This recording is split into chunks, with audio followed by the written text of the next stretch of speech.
YSRCP official Twitter handle లో కూడా వాళ్ళు అదే ఎక్స్ హ్యాండిల్ లో కూడా వాళ్ళు అడిగినటువంటిది ఏంటంటే మంగళగిరిలో టిఫిన్, తిరుపతిలో లంచ్, హైదరాబాద్ లో డిన్నర్. అటవీ శాఖ మంత్రి పవన్ కళ్యాణ్ ప్రత్యేక విమానంలో హైదరాబాద్ రేణిగుంట మధ్య షికార్లు. ఉత్తుత్తి పర్యటనలు, హడావిడి తప్ప ఏమీ ఈ పర్యటనల్లో లేవు. మీడియాను, నాయకుల్ని ఎవరిని కలవడం లేదు. కేవలం సినిమా షూటింగ్ గ్యాప్ లో రిలీఫ్ కోసం ఇలా పర్యటనల పేరిట హడావిడి చేస్తున్నట్టుగా ప్రజలు భావిస్తున్నారు అంటూ వాళ్ళ నోటి దురదను బయట పెట్టుకున్నారు. సరే, ఎవరి దురద వాళ్ళు బయట పెట్టుకున్నారు. ఏమైంది చివరాఖరికి వచ్చి? ట్రోల్ చేసినంతసేపు పట్టలేదు. హెలికాప్టర్లో తిరిగాడు, విమానాల్లో తిరిగాడు, ఇది అది అలా అన్నారు. జగన్మోహన్ రెడ్డి గారు కూడా పక్కనే ఉన్నటువంటి గుంటూరుకి వెళ్ళడానికి తాడేపల్లి నుంచి 50 కిలోమీటర్ల దూరం కూడా లేని దానికి హెలికాప్టర్లు వాడారన్న సంగతి అందరికీ తెలిసినటువంటిదే.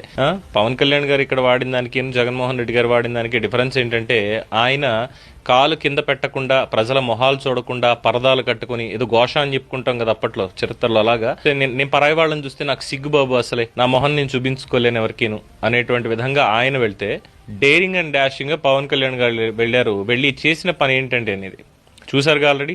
పెద్దిరెడ్డి పాపాల పుట్టని బద్దలు కొట్టొచ్చారు. ట్రోల్ చేసినంతసేపు పట్ల తాట తీయడానికి.